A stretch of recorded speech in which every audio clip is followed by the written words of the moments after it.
ለሳክስፎኑ ልስጥህ ውጤት ወይስ ለብቻ 10,000?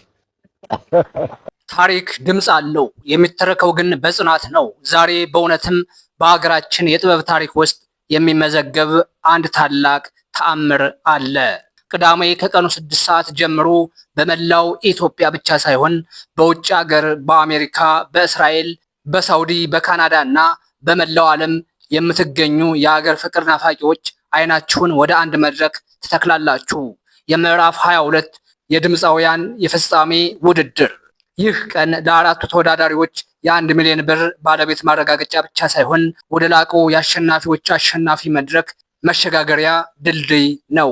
ይህን ታሪካዊ ፕሮግራም ከመጀመራችን በፊት ቪዲዮውን ላይክ እና ሳብስክራይብ በማድረግ የጥበብ ቤተሰብ እንድትሆኑ እጋብዛችኋለሁ። ዛሬ ከአራቱ ጀግኖች ጉዞ እስከ ዛይን ባንድ ንዝረት ያለውን እውነት በጥልቀት የማስደምጣችሁ ይሆናል። ወደ ዋናው ጉዳያችን ከመግባታችን በፊት አንድ የውድድሩን መመሪያ እናንሳ። ፋና ላምሮት ገና ከምዕራፍ 1 ጀምሮ እስካሁን ድረስ የኢትዮጵያን ሙዚቃ ዋው በሚያሰኝ ደረጃ ሲያድስ ቆይቷል። ካለፉት ምዕራፎች የተማርነው ነገር ቢኖር ይህ መድረክ ተራ ተወዳዳሪዎችን ሳይሆን የነገ የኢትዮጵያ የጥበብ አውራዎችን የሚፈለፍል ተቋም መሆኑን ነው። እዚህ ጋር ልብ ሊባል የሚገባው ሀቅ አለ። በፋና ላምሮት ታሪክ በየምዕራፉ ለፍጻሜ የሚደርሱት ተወዳዳሪዎች በሙሉ በቀጥታ ለአሸናፊዎች አሸናፊ ውድድር ያልፋሉ። ይህ የዛሬዎቹ 4 ልጆች ብቻ ሳይሆን የቆየው የመድረኩ የክብር ስርዓት ነው። ይህም ተወዳዳሪዎችን ለከፍተኛ ፉክክር የሚያዘጋጅ የታሪክ መድረክ ያደርገዋል። ዘንድሮም 4ቱ ጀግኖች ያንን ታላቅ መድረክ ለመቀላቀል ቀድመው ትኬታቸውን ቆርጠዋል። አሁን ወደ ተወዳዳሪዎቹ እንሸጋግራለን። የአብስራ ገዛኸኝ እና ቃልአብ ገዛኸኝ፣ እነዚህ ወጣቶች በኢትዮጵያ የሙዚቃ ታሪክ አዲስ ምዕራፍ ከፋቾች ናቸው። ተራ ወንድማማቾች ሳይሆኑ በሁሉም ነገር ተመሳሳይ የሆኑ መንትዮች ናቸው። ገዛኸኝ የሚለው የአባታቸው መጠሪያ በምዕራፍ 22 መድረክ ላይ በደማቁ ተጽፏል። የእነዚህ መንትዮች ፊት፣ ቁመና እንዲሁም ድምፃቸው ልክ እንደ መስታወት የተዋበና የተቀዳ ይመስላል። አንዱ ሲያዜም ሌላኛው የሚሰማበት ያ አስገራሚ የመንትዮች ጥበብ ቅዳሜ ለተመልካች ትልቅ ተአምር ነው። ድምፃቸው የሰውን ልጅ መንፈስ ባንዴ የመቆጣጠር መለኮታዊ ኃይል አለው። ሌላኛው ተወዳዳሪ ኤልያስ ገዛኸኝ ይባላል። እዚህ ጋ ነው ታሪኩ ይበልጥ ተአምር የሚሆነው። ብዙዎቹ ኤልያስ የመንትዮቹ ወንድም ይመስላችኋል። ነገር ግን እውነታው ከዚህ የተለየ ነው።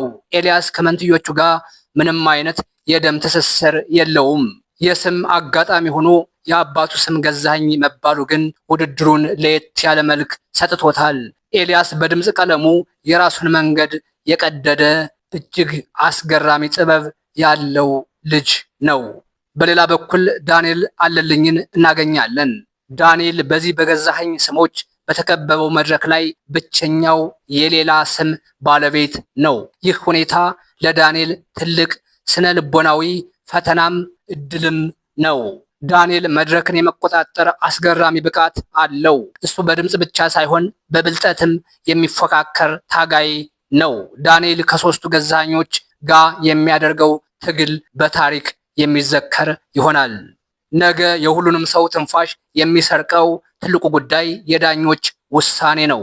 ብሩኬ፣ የሹምነሽ እና አማኑኤል፣ እነዚህ ዳኞች ቅዳሜ ወንበራቸው ላይ ሲቀመጡ ፊት ለፊታቸው ያለው ፈተና እጅግ ከባድ ነው።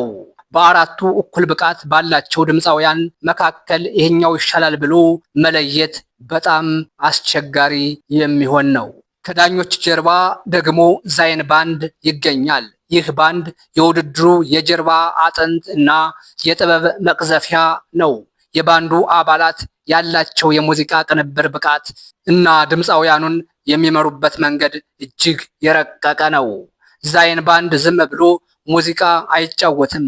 የድምፃውያኑን ስሜት ተከትሎ ዜማውን የሚመጥንና ቀልብን የሚስብ ጥበብ አለው። ተወዳዳሪዎቹ በ3 ዙር ከዚህ ህያው ባንድ ጋር የሚቀርቡበት መንገድ የችሎታቸው መለያ ይሆናል። ውጤቱ ገና ሳይታወቅ ዳኞች ሳይፈርዱ እና ህዝቡ ሳይመርጥ የፋና ላምሮት ምዕራፍ 22 ዋንጫ በታሪክ አጋጣሚ 75 በመቶ ቀድሞ ወደ አንድ መጠሪያ ገብቷል። የአብስራና ቃላብ መንታ መሆናቸው፣ ኤልያስ ደግሞ በስም መገጣጠሙ ዋንጫው ወደ ገዛኸኝ አባታቸው ስም የመግባቱን እድል ሰፊ አድርጎታል።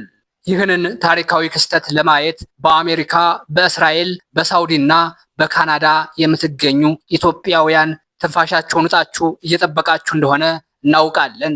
ነገ ቅዳሜ ጭንቀት ውስጥ የሚገቡት ተወዳዳሪዎቹ ብቻ አይደሉም።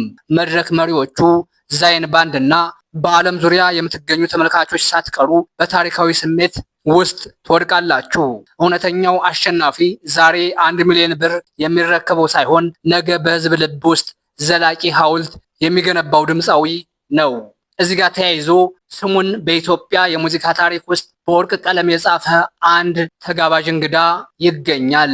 ይህም ለጊዜው በሚስጥር መሆኑ ሰዎች ማን ይሆን የሚል ጉጉት እንዲኖራቸው አድርጓል። እናንተ ከአራቱ ጀግኖች መካከል ማን አንደኛ ይወጣል ትላላችሁ?